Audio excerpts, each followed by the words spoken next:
दृष्टिबाधित दिव्यांग समिति एवं समस्त समूह के लिए विवेक मणि त्रिपाठी राष्ट्रीय महासचिव का सम्मानित साथियों को नमस्कार। साथियों, आपको पता ही है कि कल हम काफ़ी बिजी थे, आप सबके बीच में नहीं आ पाए और कल मैं 6, 7, 8 बजे लमसम जो है ट्रेन पकड़ना था, मुझे निकलना था प्रयागराज के लिए। तो सभी साथियों से अनुरोध है पहले इस मैसेज को पूरा सुने, क्योंकि महत्वपूर्ण कुछ जानकारियाँ आप सबको देना चाहूँगा। और ये जो खास तौर पर जो हमारे साथी कंपटीशन का एग्जाम अभी दे रहे हैं एसएससी सीजीएल का, उनके लिए विशेष तौर पर ये मैसेज है। साथियों, जैसा कि पता है कि आपको कल जो आपके नेतृत्व में दृष्टिबाधित दिव्यांग समिति ने भी समर्थन करके उनके इस आंदोलन में अपना सहयोग प्रदान किया था, और साथ ही साथ आदरणीय अनिल वर्मा सर के नेतृत्व में हमने ये मुकाम संचालन की जिम्मेदारी जो उन्होंने हमारे ऊपर सौंपी, उस जिम्मेदारी को हमने बखूबी निभाने का काम किया। और मेरा प्रयास रहा कि कोई भी साथी हमारा छूटे ना, हर एक साथी को मौका दिया गया।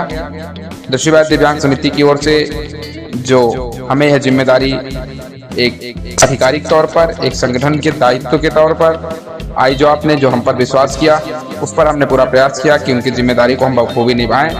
और हमने उस जिम्मेदारी को निभाया और बखूबी सभी को बोलने का मौका, कोई भी साथी ऐसा नहीं था जिनको बोलने का मौका ना मिला हो, और सबको उस मंच पे जगह दी गई ताकि सभी अपनी बात शासन प्रशासन तक पहुंचा सकें। साथ ही साथ साथियों, आप सबसे अनुरोध है कि जैसा कि पता है कि स्टेट बैंक ऑफ इंडिया और सीजीएल, एसएससी सीजीएल के साथियों के लिए विशेष तौर पर यह संदेश है। आदरणीय एनएपी के राष्ट्रीय महासचिव जी द्वारा ये बताया गया है कि जो है जिन साथियों को एसएससी पेपर एग्जाम सेंटर में जा रहे हैं, जो 1 अगस्त 2025 गाइडलाइन को एसएससी फॉलो कर रहा है, जो नई गाइडलाइन 10 तारीख को संशोधन हुई है उसे वो मानने से इनकार कर रहे हैं। तो साथियों, अभी एक ऑडियो मैं सुन रहा था नोएडा का, जिसपे वो साथी ना अपना नाम बता रहा है, ना जो है वो कहाँ वो अपना मोबाइल नंबर बताया है, केवल ये बता दिया है कि मैं लो विजन हूँ, मैं अपने से पेपर देकर चला आया, और ये है दुनिया भर की कहानी वो बता रहा है। तो सबसे पहले आप सबसे मेरा दो तीन क्वेश्चन, आप 2-3 सवाल आपके पास छोड़ रहा हूँ। आप ये सवाल एसएससी के पास जैसे ही आपका पेपर हो, क्योंकि लगातार इस पे बैठकें चल रही हैं और सारे संगठन इस पे तन्मयता से लगे हुए हैं।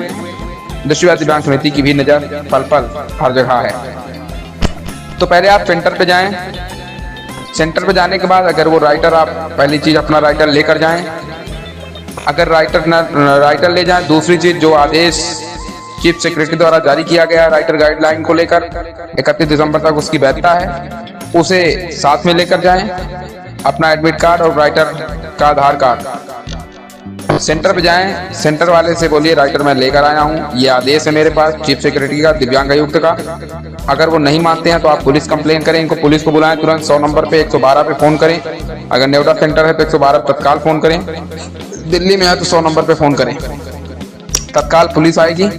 आप उनको इस बात की जानकारी से अवगत कराएं, वो आदेश दिखाएं 31 दिसंबर तक जो वैलिड है। इसके बाद साथियों फिर भी वो नहीं मानते हैं, बोलते हैं हम राइटर अपने देते हैं, तो आप बोलिए कि वो राइटर कहाँ है, आप ले आइए। जो आपकी योग्यता जो है इंटर का राइटर, आप इनसे अगर इंटर का राइटर अगर बोलें कि राइटर आपको ला के देते हैं, तो सबसे पहले आपको ये काम करना है, उनकी मार्कशीट की आपको जांच करनी है। वास्तविकता में जैसे इन्होंने कहा है कि वो इंटर 2023 या 24 में क्वालिफाई होना चाहिए, तो वो मार्कशीट की डिमांड आप करें। आप उनसे मार्कशीट मांगें कि मार्कशीट आप दिखाइए पहले, और आप 2024-23 में ही क्वालिफाई हो। अगर मार्कशीट देने से इनकार करते हैं तो आपको परीक्षा छोड़ देनी है। एक एप्लीकेशन लिखिए कि आज मेरे साथ यहाँ पर ऐसा व्यवहार हुआ है, और उस एप्लीकेशन को आपको एसएससी के चेयरमैन को आपको भेजना है, जो ऑडियो के माध्यम से आदरणीय परमानंद द्विवेदी सर ने आपको इस चीज़ के बारे में अवगत कराया था, और आदरणीय एस के रोस्ता सर ने भी बताया था। और साथ ही साथ उसकी सीसी एक कापी nfbproject@gmail.com पे भी, मतलब एनएफबी के मेल आईडी पे भी सीसी कॉपी आपको भेजना है। पेपर में आपको प्रवेश नहीं करना है जब तक वो आपको मार्कशीट ना दिखाएं। तो आपको 3 स्टेप से गुजरना है। अगर तीनों स्टेप पे आप गुजर गए और आपका पेपर छूट गया और आप इन चीज़ों को कर दिए हैं, तो संगठन इस पे अपनी बात रखेगा। जैसे कल भी डिप्टी सेक्रेटरी से जब वार्ता हो रही थी आईजॉब के नेतृत्व में, हम लोगों ने सवाल दागा है। इस बात को भी हमने कहा कल कि जिनकी परीक्षा छूट गई है उनका क्या होगा। तो चीफ सेक्रेटरी जो मैडम आई थी उन्होंने ये बात बोली कि उसका ध्यान है जिनकी छुट्टी है उनकी परीक्षा करवाएंगे, हम इस पे एसएससी से बात करेंगे। तो ये हमारे पास सबसे बड़ा प्रूफ है। इस चीज़ का साथी विशेष तौर पर ध्यान रखें। और एसबीआई की जहाँ तक बात है, मेल आ रही है जिन साथियों को, आपको मेल बेशक आ रही है, आपको मेल की डिटेल नहीं देनी है, आपको भरना नहीं, आप भर देंगे तो आप फिर फंस जाएंगे। तो आपको मेल की डिटेल नहीं भरनी जब तक जो संगठन काम कर रहे हैं आपके हित में, चाहे निफ्टी हो, चाहे आईजॉब हो, चाहे कोई भी संगठन हो, पहले आपको उनका निर्देश नहीं हो जाता है तब तक आपको कोई भी डिटेल नहीं भरनी है। और जिन साथियों को लगता है कोई संगठन की तरफ से दबाव भी नहीं है तो कोई संगठन आप पे जबरदस्ती भी नहीं कर रहा है, तो आप भर भी सकते हैं। फिर आप जानेंगे, आपका काम जानेगा, उससे कोई मतलब नहीं। पर यह भी है, किसी को जबरदस्ती नहीं। जो साथी भरना चाहते हैं वो भरते हैं, जो साथी नहीं भरना चाहते हैं डिटेल ना भरें। क्योंकि पहली चीज तो 90% सबसे बड़ी दिक्कत ये आएगी कि इंटर का जो इन्होंने बैंक ने डिमांड किया है कि आप राइटर खुद लेकर आएं और साथ ही इंटर की मार्कशीट 2023-24 की उसको अपलोड करें। तो ये मेल बार बार रिमाइंड कर रहे हैं, जबकि आदेश आ गया उसका पालन का उल्लंघन ये भी कर रहे हैं। तो अभी तक फिलहाल इन्होंने नोटिस कोई नहीं जारी किया है, उम्मीद है कि जल्द जल्द ये नोटिस जारी करें। तो साथियों, आपको वो मेल जो मेल आपको आ रहा है उसको आपको एनएफबी की मेल आईडी पे आपको भेजना है।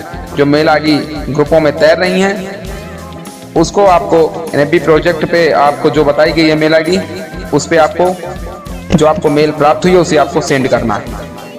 ये महत्वपूर्ण जानकारी है। इस जानकारी को अधिक से अधिक दृष्टिबाधित छात्र और छात्राओं तक पहुंचाएं जो इस चीज से गुजरने वाले हैं। घबराने की जरूरत नहीं है, कई पहलुओं पे काम चल रहे हैं। विभिन्न संगठन अपने अपने हिसाब से समाज हित के लिए दिव्यांग समाज का कैसे भला हो सके उस पे काम कर रहे हैं। और हम लोग भी लगातार कंधे से कंधा मिलाकर अमन चैन और भाईचारे के साथ उस मुकाम को हासिल करने के लिए आगे बढ़ रहे हैं। साथियों, हमारी लड़ाई किसी से नहीं है, ना हमारी लड़ाई, हम सब एक हैं। हमारा विवाद कभी किसी से नहीं रहा है। हम उस चीज़ का विरोध हमेशा किए हैं जो गलत होता है। दिव्यांग हित की बात हमेशा होती है तो उस पर दृष्टिबाधित दिव्यांग समिति तन्मयता से खड़ा होकर उस चीज़ का स्वागत एवं अभिनंदन करता है। और जैसा कि पता है कि आज जो है आप सबको इस मैसेज को अधिक से अधिक साथियों तक पहुंचाना कि कोई भी साथी छूट न जाए।